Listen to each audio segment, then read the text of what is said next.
April 29న నా birthday కావడంతో birthday స్పెషల్గా ఇంకా నా వల్ల కాదు సింగిల్గా ఉండిపోవడం అంటూ అందరికీ గుడ్ న్యూస్ అందజేస్తూ వచ్చేసిన సమంత ఎటువంటి కాంట్రవర్సీల పైన స్పందిస్తూ ఉంటుంది. తనపైన ఎటువంటి వార్తలు వచ్చినా వాటన్నిటినీ ఖండిస్తూ కనిపిస్తుంది.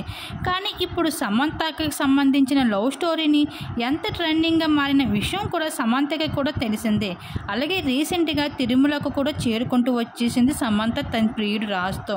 ఇలా అక్కడ కూడా సింధూరంతో కనిపించింది. రాజుని ఎంతో స్పెషల్ ట్రీట్ చేస్తూ రావడం, పోలీసులు రాజుని అడ్డుకుంటున్న సమయంలో పోలీసులపై కూడా ఎంతో మండిపడుతూ వచ్చేసింది సమంత.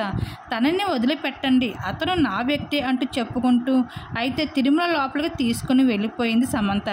ఇంతలా స్పెషల్ మూమెంట్స్ అన్నిటిని కూడా రాజుతో పంచుకుంటూ వస్తున్న సమంత ఇప్పుడు మరి ఎప్పుడు పెళ్లి చేసుకుంటావు అంటూ వస్తున్న వార్తలపై కూడా సమంత కోసం మరో ట్రెండింగ్ న్యూస్ కూడా నడుస్తూ వచ్చేసింది.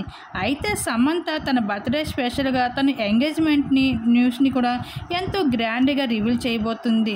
అయితే తను సింగపూర్లో ఎంగేజ్మెంట్ని అయితే కొంతమంది బంధుమిత్రులు ఫ్రెండ్స్ మధ్యన ఘనంగా ఎంగేజ్మెంట్ చేసుకోబోతుంది అంటూ వార్తలు అయితే వస్తున్నాయి ఇంక సమంత కోసం. మరి ఇది ఎంతవరకు నిజమో చూడాల్సిందే మరి.